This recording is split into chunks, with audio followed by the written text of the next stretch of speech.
नमस्कार, मैं हूं सर्वमित्र और हरियाणा विशेष में आप सभी का स्वागत है। हरियाणा विशेष में आज हम बात करेंगे शिक्षक अनशन और सरकार कैसे होगा शिक्षा में सुधार। मतलब पात्र अध्यापक अनशन कर रहे हैं और भीख मांगकर विरोध भी जता रहे हैं। तो शिक्षा विभाग ने 193 गेस्ट टीचरों को हटाने के आदेश दे दिए हैं। ऐसे में सरकार जो कह रही है कि शिक्षा में सुधार लाया जाएगा, वो कैसे आएगा? सरकार गेस्ट टीचरों और पात्र अध्यापकों से कैसे निपटेगी? इन तमाम बातों पर चर्चा करेंगे।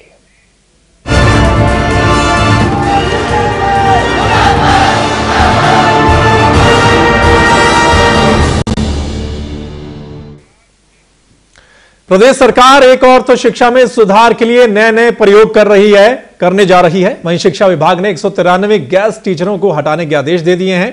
उधर पात्र अध्यापक अनशन कर रहे हैं कि उन्हें नियुक्त किया जाए।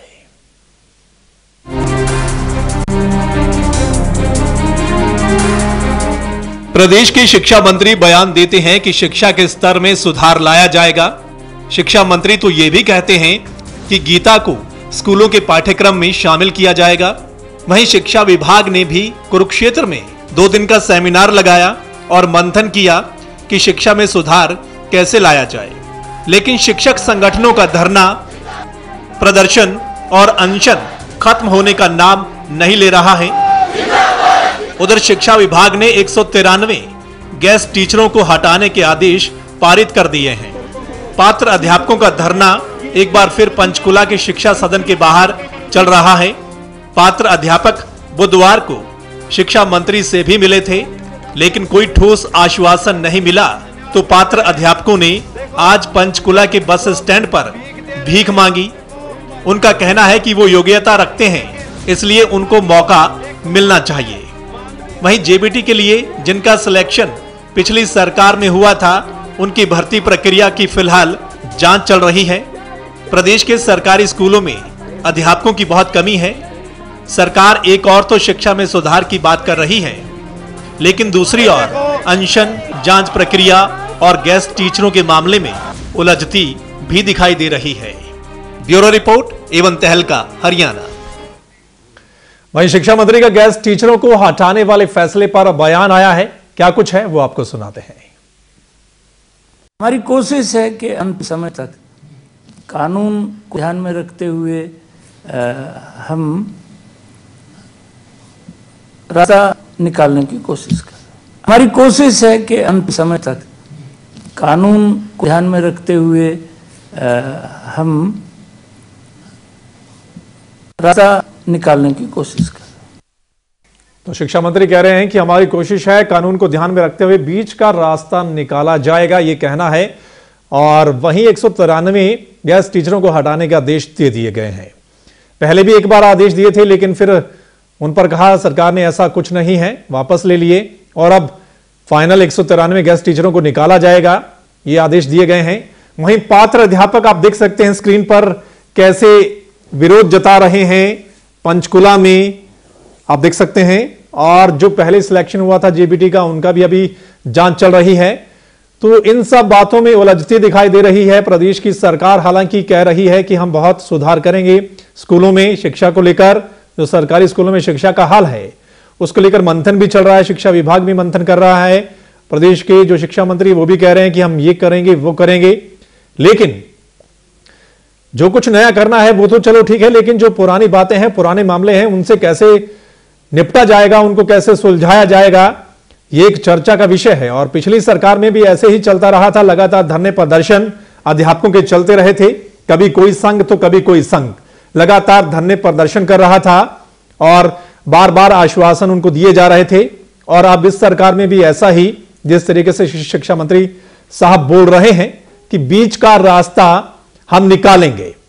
हम इसी पर चर्चा करेंगे कि बीच का रास्ता कौन सा होगा और क्या अब ये जो अध्यापक हैं 193 वाकई में ही ये घर पर बैठ जाएंगे। इन सब पर चर्चा करेंगे। इस चर्चा में मेरे साथ शामिल हैं संजय तालू जी हैं, जो कि जो धरना चल रहा है पात्र अध्यापकों का, उनके अध्यक्ष हैं।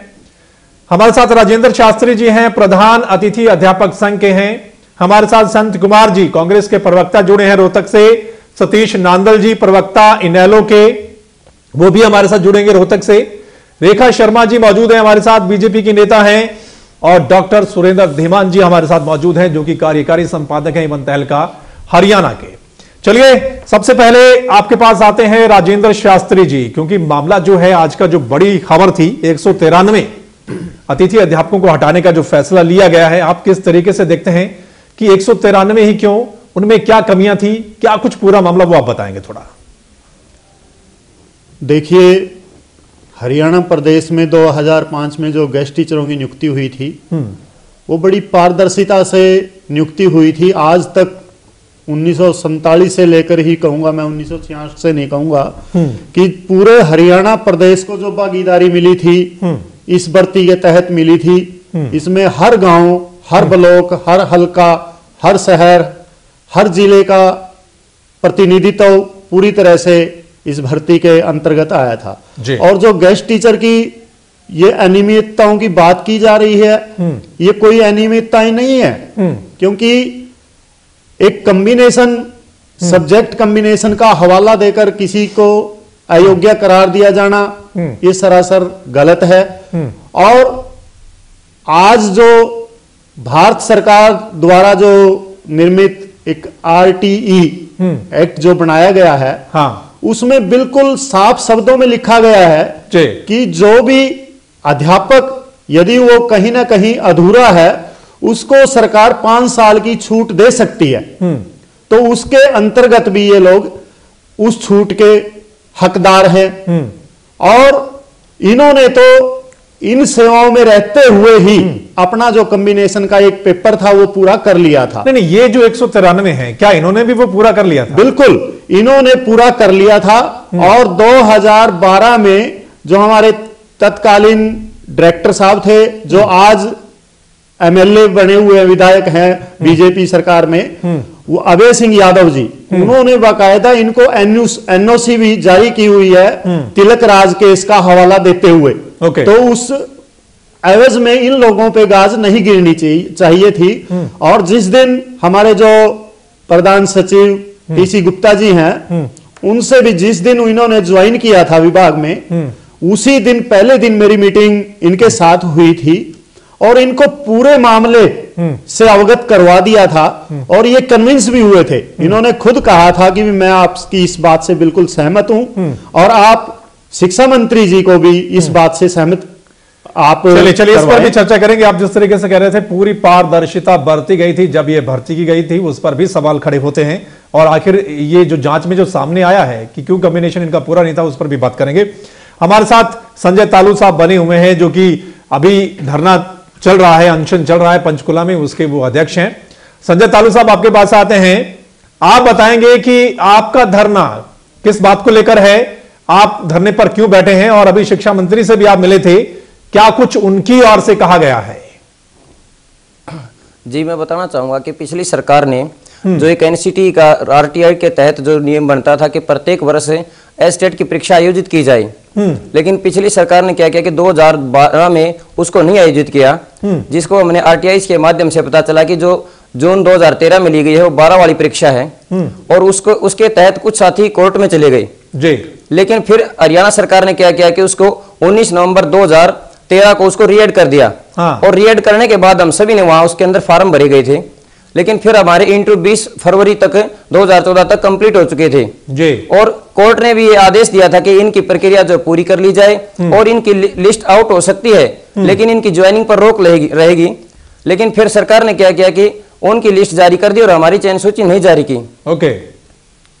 अब हम मांग करते हैं कि जब 2009 में अगस्त 2009 में सरकार ने क्या किया था कि पहले वैकेंसी निकाली गई थी, लेकिन वैकेंसी निकालने के बाद दिसंबर 2009 में दोबारा से स्टेट लिया गया था और दोबारा से स्टेट लेने के बाद सरकार ने उसको रीएड किया था।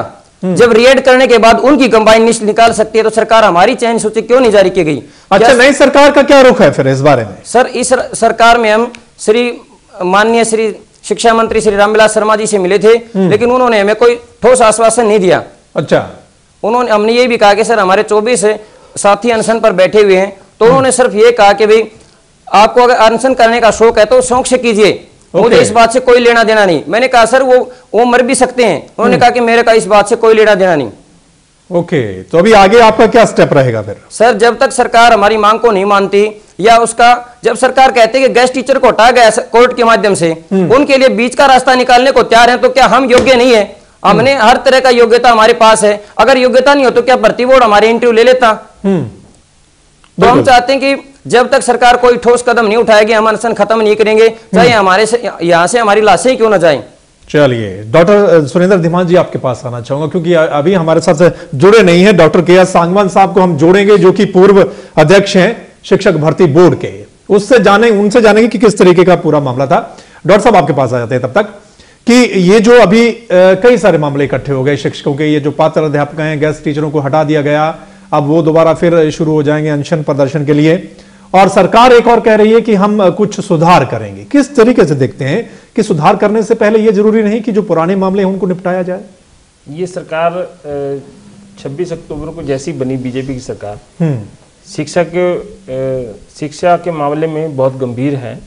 पिछली सरकार भी शिक्षा के मामले में गंभीर थी, लेकिन एक प्रशासनिक कामकाज किस तरीके से चलता है और उसको खमियाजा किन बेरोजगार नौजवानों को भुगतना पड़ता है, इसके दो उदाहरण हमारे पास गेस्ट टीचर हैं और ये पात्र अध्यापक जो पर अनशन पे बैठे हैं। बिल्कुल बिल्कुल। पहले तो आज की डेट में इतनी डिग्री लेना बड़ा मुश्किल है, फिर डिग्री से पहले डिग्री लेने के बाद हरियाणा सरकार ने 2008 में, जबकि पूरे देश में कहीं पर भी नहीं था, हुडा सरकार में ये फैसला किया था कि बहुत बढ़िया एजुकेशन होनी चाहिए सरकारी स्कूलों में, इसलिए हम ऐसे टीचर रखेंगे जो एक टेस्ट पास करेंगे, वो स्टेट का टेस्ट होगा। 2008 में स्टेट का टेस्ट रख दिया, शुरू कर दिया, और ना खाली पीजीटी के लिए, वो जेबीटी टीचर के लिए भी, और जो हमारे टीजीटी टीचर हैं उनके लिए भी। ओके। हालांकि केंद्र सरकार ने राइट टू एजुकेशन जो बनाया वो 2010 में आया, 2009 में 2010 में लागू हुआ, 2009 में बना, और उसमें जेबीटी टीचर का और टीजीटी टीचर्स का टेस्ट रखा है। ओके। हरियाणा सरकार ने 2008 में किया, 2009 में किया, 2010 में नहीं किया। 2010 में आरटीई लागू हो गया, फिर 2011 में किया, जबकि उस आरटीई के तहत हर साल एक टेस्ट हर राज्य सरकार लेगी, जो चाहे वो शिक्षा विभाग ले या बोर्ड ले, किसी के माध्यम से ले, और उसमें जो पास होंगे टीचर वो योग्य होंगे टीचर लगने के लिए। जी। अब हरियाणा सरकार ने 2012 में टेस्ट नहीं लिया, लेकिन 2012 में जेबीटी टीचर्स को भर्ती करने के लिए विज्ञापन जारी कर दिया। बिल्कुल। ये जो टीचर बैठे हैं, इन्होंने जेबीटी कर रखी थी जिस दिन एडवर्टाइजमेंट हुई थी उससे पहले, लेकिन 2012 में क्योंकि टेस्ट नहीं हुआ टीचर एलिजिबिलिटी टेस्ट का, ये उसमें बैठ नहीं सके। जब टीचर नहीं हुआ और उसमें विज्ञापन में, उस विज्ञापन के तहत एलिजिबल नहीं थे, तो एक केस चला गया हाई कोर्ट में। एक लड़की गई, उसने कहा कि सीटेट में, वो केंद्र सरकार जो सीबीएसई लेता है टेस्ट, मैं वो टेस्ट मैंने पास कर रखा है, हरियाणा सरकार का टेस्ट लिया नहीं, और मैं उसके तहत ये नियम है कि अगर कोई राज्य सरकार टेस्ट नहीं लेती है तो सीटेट माना जाएगा। हाई कोर्ट ने सुनवाई करते हुए ये कहा कि ये टीचर, क्योंकि इनकी कोई गलती नहीं है, ये हर साल टेस्ट लिया जाना चाहिए था, इसलिए उन टीचर्स को जिन्होंने जेबीटी टीचर का डिग्री पहले करके, डिप्लोमा पहले कर रखा है, और अभी इस टेस्ट में जो होने वाला टेस्ट होगा जून 2013 में, वो उसमें जो पास होंगे उनका टेस्ट भी लिया जाए। जी। हरियाणा टीचर सिलेक्शन बोर्ड ने इनका इंटरव्यू लिया, दोबारा विज्ञापन लिए, इनसे आवेदन मांगे और इनका इंटरव्यू ले लिया। इनका अब वो ना तो रिजल्ट सील कवर में बंद है, हाई कोर्ट में आज की डेट में भी ये केस पेंडिंग है। 5 फरवरी 2015 को इस केस की सुनवाई है। ओके। इनका यह कहना है कि जस्टिस सूर्यकांत की खंडपीठ ने 23 अक्टूबर 2013 को अंतरिम आदेश दिया था कि बोर्ड इनका एलिजिबल माने, इनका टेस्ट ले और इनका रिजल्ट डिक्लेयर किए, और इनको अपॉइंटमेंट लेटर हमारी जो अदालत जो कहेगी उसके निर्देश के बाद दिए जाएंगे। बिल्कुल बिल्कुल। ये मांग करें कि हमारा वो रिजल्ट जो सील कवर में है, उसको जारी किया जाए। एक तकनीकी बिंदु और आया है, बीजेपी सरकार ने आतिशा से पहले टीचर सिलेक्शन बोर्ड भंग कर दिया। बिल्कुल। आज की डेट में बोर्ड नहीं है। अब इनके उस रिजल्ट का क्या होगा, इस पे भी एक क्वेश्चन मार्क खड़ा हो गया। अल्टीमेटली तो हाई कोर्ट ने करना है, लेकिन राज्य सरकार ने जिस तरीके से कदम उठा रहे टीचर सिलेक्शन बोर्ड भंग करके, और नए टीचर कब भर्ती होंगे, आज की डेट में 30,000 हमारे पास टीचर्स की कमी है स्कूलों में। बिल्कुल। और गीता का पाठ पढ़ाने के लिए तो ये तैयार हो गई है सरकार। बिल्कुल। शिक्षा सलाहकार समिति गठित करने के लिए तैयार हो गई है, बहुत जल्दी करेगी। कैसे होगा शिक्षा में सुधार? बिल्कुल। इस प्रकार के इशू, और जैसे गेस्ट टीचर्स का इशू है, एक लंबा विषय है, मैं इसमें बाद में खुद बताएंगे, मैं बताऊंगा बाद में। और मैडम रेखा शर्मा बताएंगे क्या हो रहा है, क्या बीजेपी अपने उस वादे के अनुसार गेस्ट टीचर्स को रेगुलर करेगी, कितने दिनों में करेगी, ये एक देखने वाली बात है। बिल्कुल। रेखा शर्मा जी आपके पास आ जाते हैं। मौजूदा सरकार है आपकी, और जिस तरीके से शिक्षा मंत्री साहब कह रहे हैं कि कानून को देकर बीच का रास्ता निकाला जाएगा, कानून ने अपना काम पहले कर दिया, अब ये जो आदेश ये तो सरकार की ओर से, शिक्षा विभाग की ओर से जारी किए गए हैं, अब बीच का रास्ता आप कहां से निकालेंगे? उधर पात्र अध्यापक अनशन कर रहे हैं। देखिए, ये जो सारी कंडीशन है इस टाइम मौजूदा, ये कांग्रेस के राज में जो वो जिस स्थिति में ये पूरा एजुकेशन सिस्टम छोड़ गए हैं हरियाणा का, वो बहुत बुरी हालत में छोड़ के गए हैं, और जो हमें हेरिडिटरी में मिला है वो बहुत बुरी हालत में था। उसको सही करते करते आज ये हालत हो गई है कि शिक्षक भी परेशान, सरकार भी परेशान, और लोग भी परेशान, स्टूडेंट भी परेशान। वो अब इसको दूर करने के लिए ही ये कदम उठाया गया है कि इसको दोबारा से, एक तो इसकी सिलेक्शन की, भर्ती की जो प्रक्रिया है वो साफ सुथरी हो, कानून के दायरे में हो, और इन लोगों को भी परेशानी ना हो, टीचर्स को भी और उधर स्कूल को भी नहीं। इस सारी व्यवस्था को देखने के लिए ही ये कदम उठाया गया है, और मुझे पूरा विश्वास ही नहीं, मेरे को पता है कि ये जल्दी ही इसका रास्ता, जो जैसा कि रामविलास जी ने कहा है, बीच का रास्ता निकालेंगे। पहली बात तो जब हाई कोर्ट में है ये पड़ा हुआ, अभी जैसे धीमान साहब ने भी बताया, हाई कोर्ट में ये मामला पड़ा है, तो सरकार आते ही इनको कैसे ये कर दे। जहां तक रेगुलर टेम्परेरी टीचर्स का रेगुलर करना है, ये तो हाई कोर्ट ने भी और सुप्रीम कोर्ट ने भी ये कह दिया है कि नहीं हो सकती। 20,000 रेगुलर टीचर भर्ती करके गए थे कांग्रेस वाले जाते जाते, और वो 15,000 जो इरेगुलर थे उनका कुछ भी डिसीजन पेंडिंग छोड़ के चले गए थे। आते ही रामविलास जी ने अक्टूबर में ही ये नवंबर में ही ये बोला था कि ये हम रखेंगे 15,000। अब ये 193 जो इनका जो आज ये किया गया है, ये डिसीजन भी इन्हीं के हक में जाएगा, लेकिन ये थोड़ा जो इरेगुलरिटीज है इनको दूर करते हुए फिर देखेंगे कि ये दोबारा से सिस्टम कैसे ठीक किया जाए।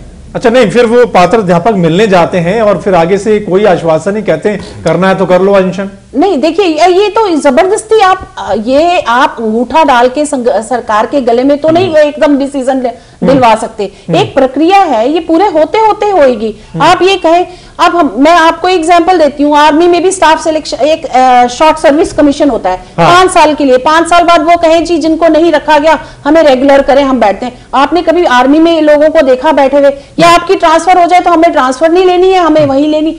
ये सिर्फ यहाँ ही क्यों, एक प्रक्रिया है, उसको होने दीजिए प्रक्रिया को, और उसके बाद आप देखिए कि सरकार कैसा। और ये सरकार तीनों स्टूडेंट्स का भी देख के, क्योंकि आपने देखा है, और स्टूडेंट्स को भी अच्छे से एजुकेशन कैसे मिले, उसके लिए जितने टीचर्स चाहिए वो भी रखेगी, इनको भी रेगुलर करने का, जहां तक कानून के दायरे में होके। स्टाफ सिलेक्शन कमीशन अभी नई प्रक्रिया निकाली है सरकार ने, उसमें भी करते हुए इनको भी लेगी, इनका भी ध्यान रखा जाएगा, और थोड़ा टाइम दीजिए। अच्छा। पुरानी इस प्रक्रिया को ठीक तो करें हम। चलिए, पुरानी प्रक्रिया को ठीक करने में थोड़ा टाइम चाहिए बीजेपी की सरकार को, ये कहना है। सतीश नांदल जी हमारे साथ जुड़ गए हैं रोहतक से, इनेलो के नेता हैं, वरिष्ठ नेता हैं इनेलो के। नांदल साहब, किस तरीके से देखते हैं आप, काफी लंबे समय से जो टीचर हैं, गेस्ट टीचर संघर्ष कर रहे हैं, पात्र अध्यापक संघर्ष कर रहे हैं, पिछली सरकार में भी ये ऐसे ही चलता रहा, और अब इस सरकार में भी, और इस सरकार में तो अभी 193 गेस्ट टीचरों को हटाने के आदेश भी दे दिए गए हैं।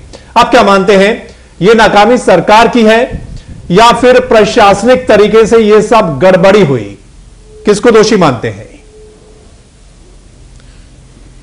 देखिए सौमित्र जी, बीजेपी सरकार जिस दिन से अस्तित्व में आई है, कोई भी ऐसा काम नहीं कर पाई जो ऑथेंटिक हो, और बहाना लगाते हैं कि कांग्रेस ये करके चली गई। हम भी मानते हैं कांग्रेस करके चली गई, लेकिन जिम्मेवारी पब्लिक ने आपको दे दी।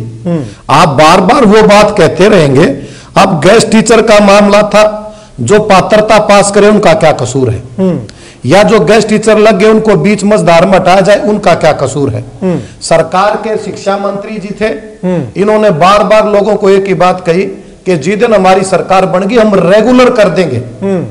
जिस हमारी सरकार बन गई, पात्रता जो पास कर रहे हैं उनका भी जो लग रहे हैं उनका पूरा पूरा ध्यान रखा जाएगा।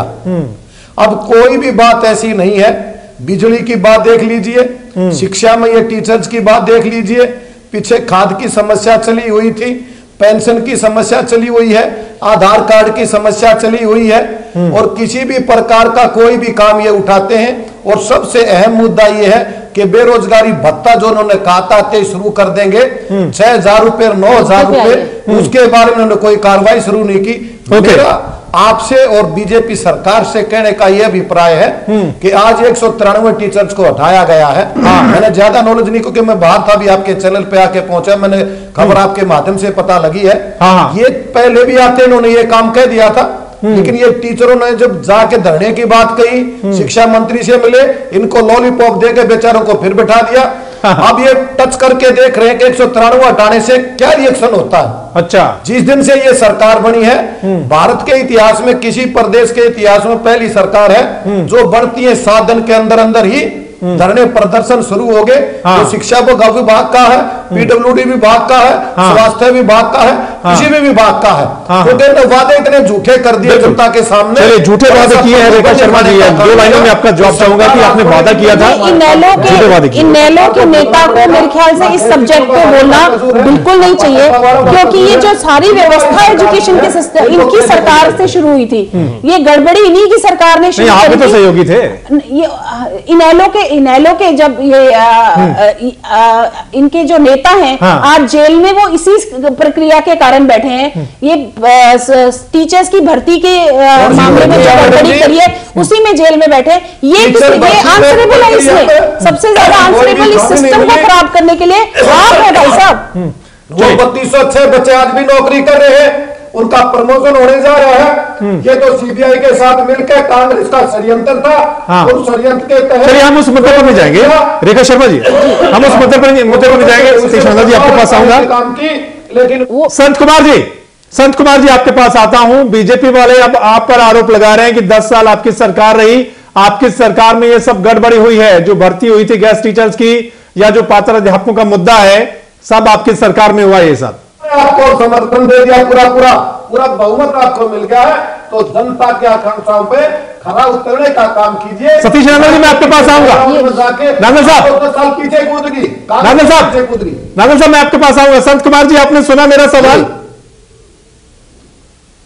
संत कुमार जी, नहीं, आपने मेरा सवाल सुन लिया? मेरे पास असल नहीं सुना। मेरे पास लोक दल के साथी बैठे, वो इतना जोर से बोल रहे थे, उनके अलावा मुझे कुछ सुनाई नहीं दिया। अच्छा, चलिए, सवाल मेरा यही है, बीजेपी वाले आपकी सरकार पर आरोप लगा रहे हैं कि ये सब जो मुद्दे, जो गड़बड़ियां हुई हैं, वो कांग्रेस की सरकार में हुई हैं।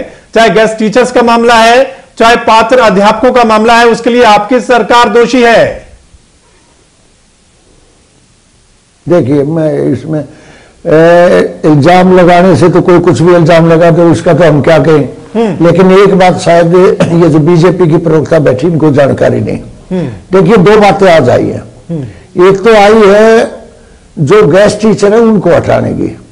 जैसे नंदन साहब ने अभी कहा कि बीजेपी ने वायदा किया था गैस टीचर्स को हम नहीं हटाएंगे।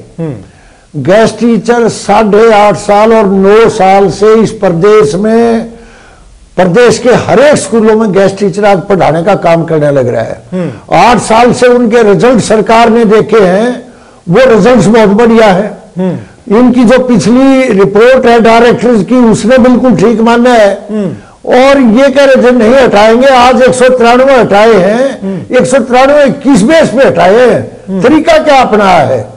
और इसमें मैं एक बात और कहना चाहता हूं, आप देखिए, ये जो गैस टीचर है, जैसे इनके यूनियन के अध्यक्ष ने बताया कि उसी जिले में भर्ती हुए थे और उसमें पूरी पारदर्शिता थी, तो उसमें किसी एक जिले के नहीं, सिरसा के सिरसा में भर्ती हुए, सोनीपत के सोनीपत में हुए, रोहतक के रोहतक, यमुनानगर के यमुनानगर, एक जिले का दूसरे जिले में भर्ती भी नहीं हुआ था।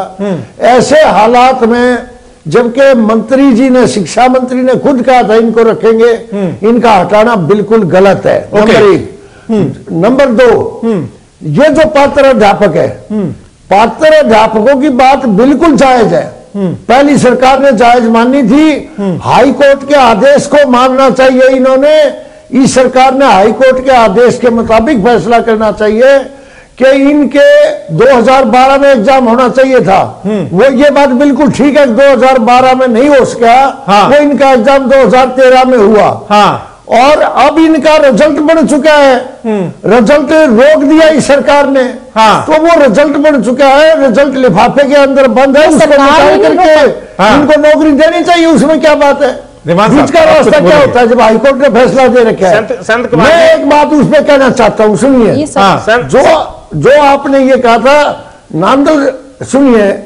एक तो मैडम ने कह दिया चौटाला साहब ने पहले भर्ती की थी, मैं उस बात पर नहीं जाना चाहता क्योंकि वो कोर्ट का केस है, आज भी हाई कोर्ट में पेंडिंग है। लेकिन जो नांदल साहब ने कह दिया कि हाई कोर्ट ने उस भर्ती को सही माना है, वो कांग्रेस की चाल थी। हरियाणा और पंजाब हाई कोर्ट ने, हरियाणा पंजाब हाई कोर्ट ने उन अध्यापकों के बारे में ये कहा कि इन अध्यापकों को फौरी तौर पर हटाया जाए। ये पिछले सरकार का पंजाब हरियाणा हाई कोर्ट का फैसला है कि 3206 जो जेबीटी टीचर थे जिसके ऊपर चौटाला साहब का केस था, उन टीचरों को हटाने की बात पंजाब हरियाणा हाईकोर्ट ने कही। तारीख दे रखी है, कुछ नहीं करेगी संत कुमार कही थी, उसमें अपील है। वो कुछ अपील नहीं। अरे आपने जानकारी, सरकार ने तो बचाया है उनको। चलिए दीवान साहब, आप कुछ पूछना चाह रहे हैं? सरकार हटाना नहीं चाहती थी। एक वस्तुस्थिति चौधरी भूपेंद्र सिंह हुड्डा की नहीं कहा। भूपेंद्र सिंह, आप सुन लीजिए, आप थोड़ा सा अपडेट की, अपने आप को अपडेट करना है। नहीं, वस्तुस्थिति है जो हाई कोर्ट का निर्देश था 23 अक्टूबर 2013, किसी के कागज नहीं है, उसने स्पष्ट लिखा था टीचर सिलेक्शन बोर्ड इन पात्र जो कि 2013 के जून 2013 के टीचर एलिजिबिलिटी टेस्ट में पास होंगे, जो कट ऑफ डेट 2012 की थी उसमें जेबीटी उनका डिप्लोमा किया हुआ था, उनका वो इंटरव्यू लें, उनका रिजल्ट डिक्लेयर कर सकते हैं। मैं शब्द का प्रयोग किया है बोर्ड के बारे में, लेकिन वो सारे का सारा प्रोसेस इस याचिका के निपटारे के साथ संबंधित रहेगा और उनको नियुक्ति पत्र इस अदालत के आदेश के बाद ही जारी किए जाएंगे। जो मामला संत कुमार जी को थोड़ा सा अपडेट इसलिए करना चाह रहा था, अभी हमारे पास जो पात्र अध्यापक संघ के प्रधान है वो भी बताएंगे, उनसे जब आप सवाल पूछेंगे और मैं भी थोड़ा सा अपडेट कर दूं। 14 अगस्त 2014 को सिलेक्शन टीचर सिलेक्शन बोर्ड ने रिजल्ट डिक्लेयर किया था। उस वक्त हरियाणा में बीजेपी की सरकार नहीं थी, ये कांग्रेस की सरकार थी। बोर्ड ने वो सीलबंद लिफाफे में रिजल्ट रखा हुआ है बना के, और ये कहा है कि जब हाई कोर्ट में ये निपटारा होगा फाइनल तौर पे कि क्या सी टेट करने वाला व्यक्ति एलिजिबल है या जून 2013 में एच टेट पास करने वाला व्यक्ति योग्य है, तब इस रिजल्ट को खोला जाएगा।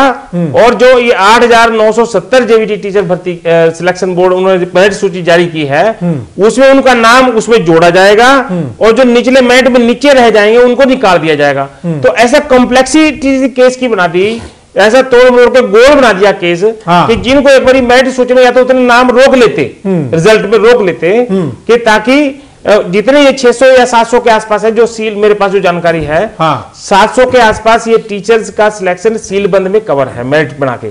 अगर हाई कोर्ट इनकी एलिजिबिलिटी मान लेता फाइनल तौर पे, अभी क्योंकि वो अंतरिम तौर पे मानी थी, प्रोविजनली मान ली थी, बिल्कुल अगर उसको मान लेता है तो इनको ये मेरिट सूची में आ जाएंगे।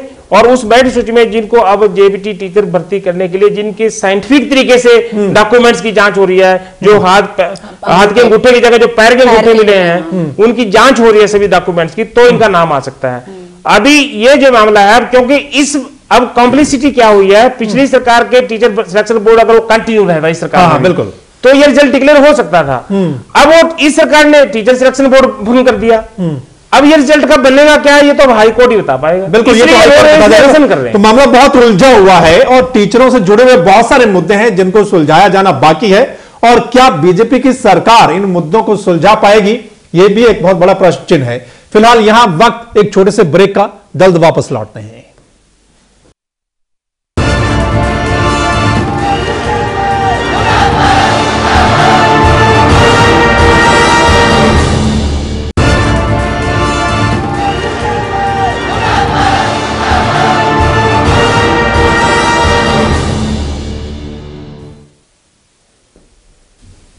ब्रेक के बाद आप सभी का स्वागत है दोस्तों। चर्चा हमारी जारी है, किस तरीके से सुधार होगा शिक्षा में। शिक्षक अनशन कर रहे हैं और ऐसे में नई नई बातें हो रही हैं कि शिक्षा के सुधार हम कैसे लाएंगे, लेकिन जो पहले पुराने मामले उनको कैसे सुलझाया जाएगा, ये सब बहुत बड़े सवाल हैं।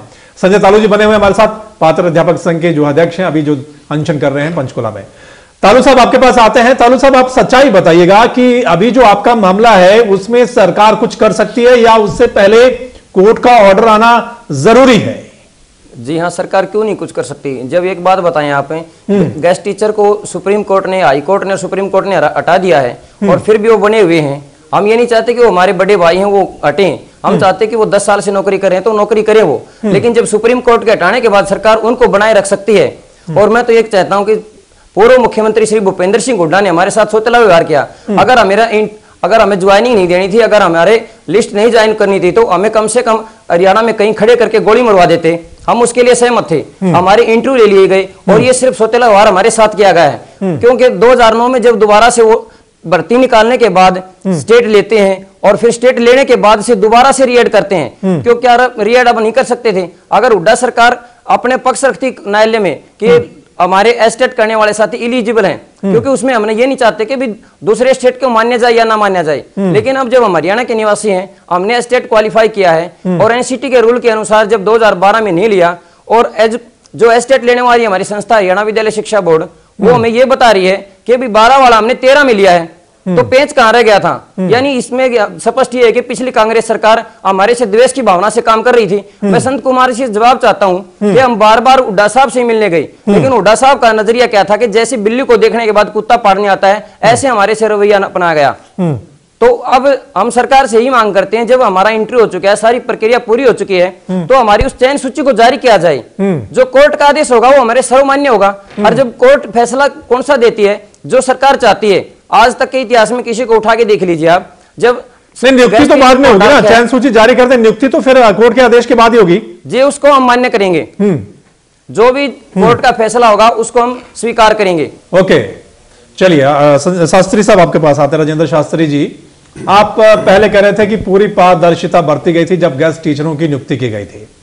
अगर पारदर्शिता बरती गई, गड़बड़ी नहीं, तो फिर ये जांच में क्यों सामने आया कि ये जो 193 है योग्यता पूरी नहीं करते, इनका कॉम्बिनेशन नहीं है? और आप सच्चाई बताइएगा कि वाकई में ही इन्होंने योग्यता पूरी कर ली है, उसके बावजूद इनको क्यों हटाया जा रहा है? बिल्कुल सर, इन लोगों ने अपना सब्जेक्ट कॉम्बिनेशन का जो एक पेपर था वो आज की तारीख में इन्होंने पूरा कर लिया है और ये लोग अब पूरी योग्यता रखते हैं। और हमने जो पिछली सरकार ने गेस्ट टीचरों का मामला बार बार कोर्ट में घसीटा गया और वहां पर सही पैरवी नहीं की, वहां हमने देखा, मैंने खुद नजदीक से देखा, जो पिछले मुख्यमंत्री थे चौधरी, उसको छोड़िए शास्त्री साहब आप कह रहे हैं कि इन्होंने पूरे कर लिया। फोक्स देना नहीं, आप ये बताइए तो फिर 193 ही क्यों हटाए जा रहे हैं, ये आप बता दीजिए। कुछ ना कुछ गड़बड़ी तो होगी ना। मैं उसी बिंदु को पूरा करना चाहता हूं कि ये 193 ही क्यों, क्योंकि जो पिछली सरकार ने ऐसे ऐसे एडवोकेट जो सरकार के नियुक्त किए हुए थे, जिनको कोई मामले का जानकारी नहीं होती थी, ना वो तैयारी करते थे, ना उनको पता होता था। मैं खुद हाई कोर्ट में भी और सुप्रीम कोर्ट में भी खुद बैठा हूं जब बहस होती थी, जब माननीय जज महोदय कुछ डॉक्यूमेंट मांगते थे और वो वकील कुछ और प्रस्तुत कर देते थे। अब जब हमें छूट का मामला एक प्रस्तुत किया तो उन्होंने कहा जी हमने तो ये दे दिया इनको। जब उन्होंने कहा भाई जो आर्टिकल 17 के तहत आपने छूट दी है क्या, वो डॉक्यूमेंट दीजिए, उन्होंने वो डॉक्यूमेंट दे दिया। और जहां पर ये 719 गेस्ट टीचर की कॉम्बिनेशन की बात आई तो उन्होंने इनको भी मतलब तोड़ मरोड़ के पेश किया।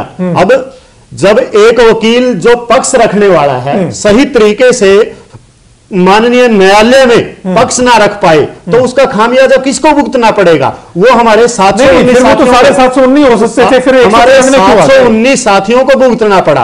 अब सब्जेक्ट कॉम्बिनेशन का मामला वो रख सकते थे कि 193 जो ये लोग हैं जिनका सब्जेक्ट कॉम्बिनेशन नहीं है, और आरटीई एक्ट के तहत हम 5 साल की छूट दे सकते हैं। छूट को छोड़िए, लेकिन उन्होंने ये बात उन्होंने नहीं कही कोर्ट के सामने, छोड़ दी। तो आज ये लोग 193 लोग जो हैं सब्जेक्ट कॉम्बिनेशन को पूरा कर रहे हैं, तो उनकी बदौलत आज ये खामियाजा इन लोगों को भुगतना पड़ रहा है। और हम वर्तमान सरकार से ये रिक्वेस्ट पहले भी कर चुके हैं और आज भी करेंगे कि ये लोग योग्य हैं और इनको पुनः सेवा में बहाल किया जाए। डॉक्टर साहब जी, क्या यही सच्चाई है कि वाकई में? नहीं, ये सच्चाई नहीं है।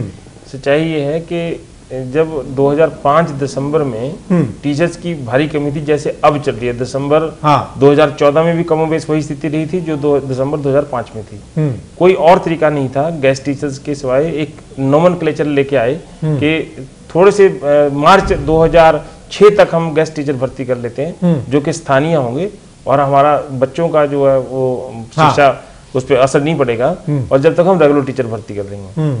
आज भी कम बेच वही स्थिति है, रेगुलर टीचर्स की आज भी उतनी ही कमी है, और इन गेस्ट टीचर्स को बनाए रखने के लिए, क्योंकि इनके पास कोई चारा नहीं था सरकार के पास, इन गेस्ट टीचर्स को हटा देते, इनकी सेवाएं लेनी पड़ी, और अल्टीमेटली जब ये मामला फिर मतलब कई तरीके की बातें आई इसमें। एक तो यह है कि जिस गांव का वो स्कूल है और उस गांव में पढ़ा लिखा बच्चा है उसको रखना था, अगर उस गांव में नहीं है तो पड़ोसी वाले गांव में से रखना था, इस तरीके की भर्ती थी। तो इस पर पहले से सवाल ये उठाते रहे, हाई कोर्ट में, सुप्रीम कोर्ट में बहुत बार ये केस गया और ये बात क्लियर कर रखी है उन्होंने कि जब तक रेगुलर टीचर भर्ती नहीं होते, जब तक ये गेस्ट टीचर काम करते रहेंगे। अल्टीमेटली लास्ट ऑर्डर ये है, नहीं तो इनको बार बार हटाने के आदेश दे रखे हैं। इन बिटवीन एक और किसी ने याचिका का दायर करने वाले बहुत सारे लोग हैं, एक मात्र अध्यापक थे जो टीचर एलिजिबिलिटी टेस्ट पास होते रहे, उनकी संख्या कमोबेश बहुत ज्यादा होगी क्योंकि टीचर समय समय पर भर्ती नहीं हुए। बिल्कुल, वो इनके खिलाफ चलते रहे और वो याचिकाएं दायर करते रहे कि देखिए गेस्ट टीचर्स को क्यों रखा जा रहा है, इतने दिन कंटिन्यू कर जा रहा है, हम यहाँ पर इतने पात्र हो गए हैं, भर्ती कीजिए। तो एक याचिका ये भी हुई कि इन टीचर्स के पास जो कि भर्ती का प्रोसेस कैसा था कैसा नहीं था उस पर कोई सवाल नहीं था, कि कुछ टीचर्स के जो सब्जेक्ट कॉम्बिनेशन है वो सही नहीं है, वो उसके लिए हाई कोर्ट ने निर्देश दे दिए कि जांच कीजिए। जांच में 719 टीचर्स पाए गए जिनके कॉम्बिनेशन नहीं थे, तो हाई कोर्ट ने कहा इनको हटाइए। उसमें और जब जांच की गई, जब पाया गया तो बहुत सारे लोगों ने अपने सर्टिफिकेट दे दिए, तो 193 के आसपास ये टीचर बच गए थे। हाई कोर्ट ने कहा इनको हटा दीजिए। ये मामला सुप्रीम कोर्ट चला गया, सुप्रीम कोर्ट ने स्टे दे दिया। बिल्कुल, तो कि वो फिर स्टे के चलते रहे। अल्टीमेटली सुप्रीम कोर्ट ने अक्टूबर 2014 में ये वो जो स्टे थी वो खत्म कर दी और अपील थी जो रद्द हो गई। उसके कारण कुछ भी, जैसे शर्मा जी शास्त्री जी कह रहे हैं वकील बढ़िया नहीं थे, सरकार की तरफ से वकील पूरा बात नहीं की, रखी नहीं की, इस तरह की 100 बातें हुई। जैसी ये सरकार 26 अक्टूबर को आई, 7 नवंबर के आसपास या 6 नवंबर के आसपास ये 193 टीचर्स को हटाने का उस सुप्रीम कोर्ट के फैसले की वजह से हटाने का फैसला हो गया। बिल्कुल, लेकिन सरकार क्योंकि ताजा बनी थी, तो ये तुरंत रामलाल जी से मिले जो शिक्षा मंत्री हैं और उन्होंने उस पर रोक लगा दी। अब 1-1.5 महीने के बाद या 2 महीने के बाद लगा लीजिए, वो दोबारा फिर वही आदेश जारी हो गया। ये मतलब कॉम्बिनेशन अभी भी नहीं है, लेकिन इनके अनुसार है कि हमने पूरा कर लिया है। सुप्रीम कोर्ट के अनुसार वो जो पूरा नहीं करता उसको हटा दीजिए। अगर वो आज पूरे हैं तो सरकार इनको उस फैसले की वजह से तो हटा दिया क्योंकि उस डेट में वो एलिजिबल नहीं थे, लेकिन अगर आज की डेट में एलिजिबल है तो सरकार इनको कंटिन्यू कर सकती है। सवाल तो अब 15,000 गेस्ट टीचर्स का है, 193 का तो एक सामान्य बात है। ये मांग करते रहे कि हमें रेगुलर किया जाए, और हुडा साहब बहुत मेहरबान रहे इनके ऊपर कि वो कहते हैं मेरा पौधा लगाया हुआ है, मैं इनको बाहर नहीं जाने दूंगा। बहुत सारे इनके अनशन भी हुए, दिल्ली में भी जाके अनशन किया। अब बीजेपी ने क्योंकि अपने घोषणा पत्र में कह रखा कि हम इनको रेगुलर करेंगे, अब क्योंकि हुडा सरकार चली गई और इन्होंने ये कमोबेश, इन्होंने भी जिस दिन 7 तारीख को ये जब वापस लिया था पत्र, तो राजेंद्र शास्त्री जी ने टेलीविजन पे ही कहा था कि बहुत बढ़िया हमारे शिक्षा मंत्री और हमें जल्दी से रेगुलर किया जाए। तो अब सभी की उम्मीदें यही है कि इनको रेगुलर किया जाए। चलिए, ये पता चलेगा। रेखा शर्मा जी, बहुत सारे मुद्दे हैं, आप कह रहे हैं कि पिछली सरकार की वजह से हुआ, लेकिन आपने वादा कर रखा है, आपने घोषणा पत्र में वादा कर रखा है कि हम इन सभी को एडजस्ट करेंगे, रखेंगे।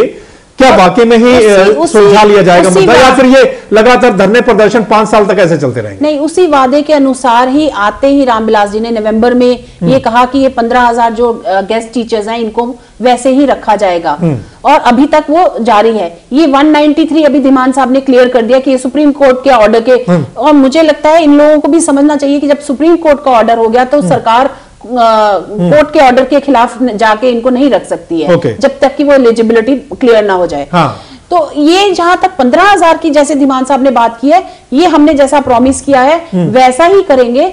आगे रामविलास जी जिस तरह से स्थिति को सुधारने जा रहे हैं और सुधारेंगे भी, और इनको साथ लेके ही चलेंगे, इनको नहीं हटाया जाएगा। ये मैं अभी तक की स्थिति के अनुसार कह रही हूँ। आगे उसके डेवलपमेंट क्या होता है, और जैसे सुप्रीम कोर्ट ने भी कहा है कि जो टेलीविजन के ऊपर मैडम जी ध्यान रखना इस बात का। सुप्रीम, आप बीच में मत बोलिए प्लीज। सुप्रीम कोर्ट ने भी जैसे बोला है कि ये जितने टेम्परेरी इनको नहीं रखा जाएगा, क्योंकि ये जितने एजुकेशन है उस पर बहुत ज्यादा असर होता है, और हम एजुकेशन को सही करने की बात करते हैं, तो इनको रेगुलर आंसरेबल होना चाहिए। हाँ नादिर साहब, आप बोलिए। आप जी, मैं यही कह रहा हूं मैडम जी को कि इन्होंने अपने घोषणा पत्र में जो बात की थी उस बात से तो ये मुकर गए, बिल्कुल मुकरे नहीं। और अब मैडम जी कह रहे कि 193 के बाद किसी पे कोई आंच नहीं आएगी। अभी 15,000 मैं ये कहता हूं कि घोषणा पत्र बनाने से पहले सोचना चाहिए, वो बात तो जा चुकी है। असली मुद्दा ये है कि कांग्रेस राज में जब ये गेस्ट टीचर लगाए गए तो उस टाइम लगाए गए थे कि टीचरों की जरूरत थी, लेकिन उस टाइम ही सरकार ने ये सोचनी चाहिए थी, चाहे वो बच्चा उसी गांव से मिले या पड़ोस के गांव से, कहीं से भी वो एलिजिबल हो जिस सब्जेक्ट को उसको पढ़ाना है, उसके लिए उसके अपॉइंटमेंट की है। पहली गलती तो ये। अब जब उनको 15,000 भाइयों को लगा रखा है, उसके बाद पात्रता टेस्ट चलाना, चाहे वो जेबीटी है चाहे बीएड है। जब एक बार जेबीटी करेगा तो पात्र हो गया ऑटोमेटिकली, वो टेस्ट देगा, उन भाइयों को ऊपर गढ़ाने का काम किया। अब ये दो भाइयों को, दो टीचर के ग्रुप को फ्रंट पे लाकर कांग्रेस ने खड़ा किया, एक बार उसको अपनी तरफ खींच ले, एक बार उसको अपनी तरफ खींच ले, उसी काम को अंजाम देने के लिए बीजेपी तैयार है। हाँ, चलिए संत कुमार जी आपके पास आते हैं। संत कुमार जी, ये कोई फर्म नीति होनी चाहिए, इन भाइयों की नौकरी इतने लंबे समय से है, नौकरी की रेगुलर रहनी चाहिए। संत कुमार जी, मेरे मित्र दोनों के, आपसे मेरा सवाल यही है, दोनों विषय से दूर जाके बात कर रहे। अच्छा, देखिए, मैं पहले तो इनका मैडम से एक बात कहना चाहता हूँ। ये नांदल साहब ने ठीक कहा कि आप टीवी पे ये वायदा ना करें कि हम इनको 193 के बाद एक भी नहीं हटाएंगे। आपने स्वामीनाथन रिपोर्ट का वायदा किया था, रिपोर्ट लागू करेंगे। आपने वायदा किया था 15,000 करेंगे, आपने वायदा किया था 9,000 भत्ता देंगे। आप कौन से वायदे की बात कर रहे हैं? आपने हरियाणा के अंदर जिस तरीके से आज किसान को खाद के लिए औरतें लाइन में लगी हुई है, आज आपने भाव गिरा दिया जीरी का, भाव गिरा दिया। आप सुनिए ना, आप किसान विरोधी और कर्मचारी विरोधी, अध्यापक विरोधी सरकार है, आपको जानकारी नहीं है, गैर जिम्मेदार है सरकार के तौर पे। आप नो सीखिए, काम कर नहीं पा रहे, आप अपनी गलती को आपके चिल्लाने से रास्ता निकालने की बात कर रहे हैं रामविलास जी। आपने जब एक अध्यापक लगे हुए हैं, आप उनको किस बात के लिए हटाने लग रहे हैं? 9 साल से जो लोग सेवा करने लग रहे हैं, उनके रिजल्ट ठीक आने लग रहे हैं। आप एक कलम से ऑर्डर करिए कि नहीं यही रहेंगे, और इनको हमने फाइनल कर दिया और इनको रेगुलर कर दिया। उसमें कहा सुप्रीम कोर्ट बीच में आएगा जब सरकार रेगुलर करेगी तो। आप बीच की बात, लोगों को बरगलाने की बात मत करिए। और जहां तक पात्रता अध्यापकों की बात है, हाई कोर्ट ने इसमें रोक नहीं लगाई है कि आप रिजल्ट डिक्लेयर ना करें। आप रिजल्ट डिक्लेयर कर सकते हो, अपॉइंटमेंट आप हाई कोर्ट के फाइनल फैसले के बाद बिल्कुल अपॉइंटमेंट हो सकती है, रिजल्ट डिक्लेयर आप कर सकते हैं। और शिक्षा मंत्री कह रहे हैं कि हाँ अनशन करना है तो कर लीजिए, कम से कम रिजल्ट तो डिक्लेयर कर सकते हैं। रेखा शर्मा जी, अपॉइंटमेंट तो कोर्ट के आदेश के बाद होगी। रिजल्ट भी कैसे डिक्लेयर कर सकते हैं जब कोर्ट ऑर्डर ही नहीं, कोर्ट ने ही कहा है कि अभी ये सब, और एक हम प्रोसीजर ही चेंज करने जा रहे हैं। उस प्रोसीजर को चेंज करने की वेट करिए, उस प्रोसीजर के थ्रू हम लेंगे ना उनको। जब हम एक प्रोसीजर ही गलत मान रहे हैं इनका और दूसरा प्रोसीजर ले रहे हैं, तो पहले से अपॉइंटमेंट कैसे कर दे या रिजल्ट कैसे निकाल दें? और दूसरी बात, जो इन्होंने जहां तक खाद की बात की है, एक छोटा सा एग्जाम्पल दूंगी। आज नहीं, मैं ये बोले इनका जवाब जरूर दिया जाएगा। आपका जवाब मैं देना चाहती हूँ। थानों में खाद बटने लग रहा है पहली दफा। नहीं, खाद हमारा मुद्दा नहीं संत कुमार जी, आज मुद्दा है तो सिर्फ खाद का मुद्दा है। और हम डॉक्टर साहब आपके पास आ रहा हूँ, मामला क्या था, उन लोगों को दर्शकों को पता लगना चाहिए, ये कोई कंफ्यूजन नहीं रहना चाहिए। संत कुमार जी, मामला सुन लीजिए। संत कुमार जी, आप तो बहुत सीनियर एडवोकेट हैं और उस वक्त के पुराने जमाने के विधायक। आप सबके लिए जानकारी के लिए वर्ड सुन लो, क्या वर्ड था। 23 अक्टूबर 2013 का जस्टिस सूर्यकांत और जस्टिस सुरेंद्र गुप्ता की खंडपीठ का अंतरिम आदेश है। The board mean selection, teacher selection board, the board may complete the selection process and declare the result subject to the final outcome of these proceedings. The department shall not offer appointment without prior permission of the court. बिल्कुल, मतलब जो board है वो चयन प्रक्रिया पूरी कर सकता है, रिजल्ट भी डिक्लेयर कर सकता है, बिल्कुल, लेकिन वो सारे का सारा रिजल्ट इस याचिका से फाइनल डिसीजन से जुड़ा रहेगा। हाँ। और विभाग इस कोर्ट की अनुमति के बगैर उनको नियुक्ति पत्र जारी नहीं करेगा। ये था। बिल्कुल, ये जो पात्र अध्यापक जो अनशन पे बैठे हैं ये कह रहे हैं कि हमारा रिजल्ट डिक्लेयर करो। हाँ, बिल्कुल, लेकिन अभी ये याचिका 5 फरवरी 2015 को सुनवाई के लिए अभी भी हाई कोर्ट में लंबित है। ओके, अच्छा, ये और जो डॉक्टर के सांगवान है, हाँ, जिन्होंने रिजल्ट डिक्लेयर किया था, मैंने उनसे अभी इस कार्यक्रम में आने से पहले पूछा था, उनको आपने जोड़ने का प्रयास भी किया था, शायद वो कहीं बाहर। बिल्कुल बिल्कुल, वो मैंने उनसे पूछा था कि आपने रिजल्ट डिक्लेयर क्यों नहीं किया। हाँ, उन्होंने कहा क्योंकि रिजल्ट में ये हाईकोर्ट के निर्देश थे कि आप जो ये रिजल्ट है वो डिक्लेयर कर सकते हैं, लेकिन हमने डिक्लेयर इसलिए नहीं किया, अभी एलिजिबिलिटी चेक करना है। हाईकोर्ट ने बताना है कि क्या ये वास्तव में योग्य थे इस प्रोसेस में, भर्ती प्रक्रिया में भाग लेने के लिए।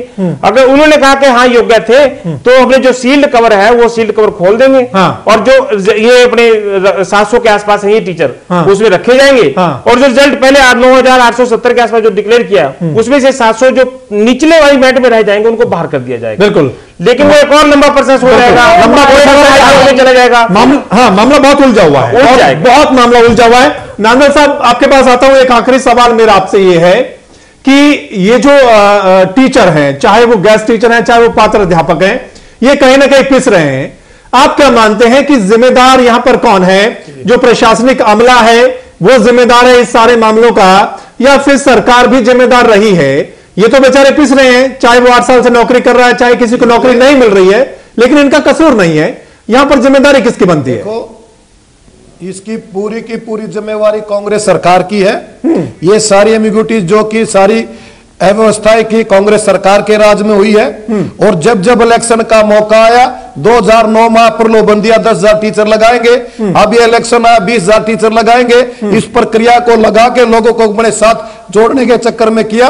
जब कोर्ट ने आदेश दे दिया, अभी अपने धीमान जी बता रहे थे, तो इन्होंने रिजल्ट को डिक्लेयर कर देना चाहिए था, अपॉइंटमेंट प्रोसेस बाद में चलता रहता। तो कुल मिला के उस सरकार की गलती है और प्योर गलती है, और उस गलती को बड़ी गलती बीजेपी करने जा रही है। बीजेपी ने पहले सोच समझ के घोषणा पत्र में डालना चाहिए था, और ना डाले या डाले, आज जो हमारे भाई नौकरी कर रहे हैं, उनके बच्चे उनके साथ लगे हुए हैं, उनके माता पिता उनके साथ लगे हुए हैं। सरकार ने इसमें कोई रास्ता निकालना चाहिए, ताकि उन बच्चों का भरण पोषण भी उनके बच्चों का हो जाए, और हमारे बच्चों को पढ़ाई के लिए अच्छी क्वालिटी के टीचर मिले, ना कि वो टीचर मिले जो जेबीटी या भर्ती किए थे, हाँ, पैरों के अंगूठे भी लग रहे, हाँ, और दस्त भी लग। सारी इंक्वायरी करके उनके अपॉइंटमेंट अच्छे टीचर की जाए। बिल्कुल बिल्कुल, तो यहां जिम्मेदारी बनती है सरकार की भी कि जो प्रशासनिक अमला था, जो अधिकारी थे, जिन्होंने ये नियुक्तियां की थी, बिल्कुल कि अगर उनकी जिम्मेदारी बनती है तो सजा उनको मिलनी चाहिए। इनका कोई दोष नहीं है, कॉम्बिनेशन नहीं था तो उसी समय सोचा जाना चाहिए था कि इसका कॉम्बिनेशन है या नहीं है, क्या सिलेक्शन प्रक्रिया है, वो सब उसी समय फिक्स होना चाहिए था। और पात्र अध्यापकों के मामले में भी अगर पिछली सरकार ने नहीं सोचा तो इस सरकार को जरूर सोचना चाहिए, और जो इतने टीचरों के पद खाली पड़े हैं, कम से कम उनको भरा जाना चाहिए, ताकि जो शिक्षा व्यवस्था है तभी स्तर सुधरेगा। अगर हम गीता शामिल करने से स्तर नहीं सुधरने वाला है, जब तक टीचर पूरे नहीं होंगे शिक्षा का स्तर नहीं सुधरने वाला है। सभी मेहमानों का बहुत बहुत शुक्रिया इस चर्चा में शामिल होने के लिए। इस खास चर्चा में इतना ही, लेकिन आप बने रहे हेमंत तहलका हरियाणा के साथ।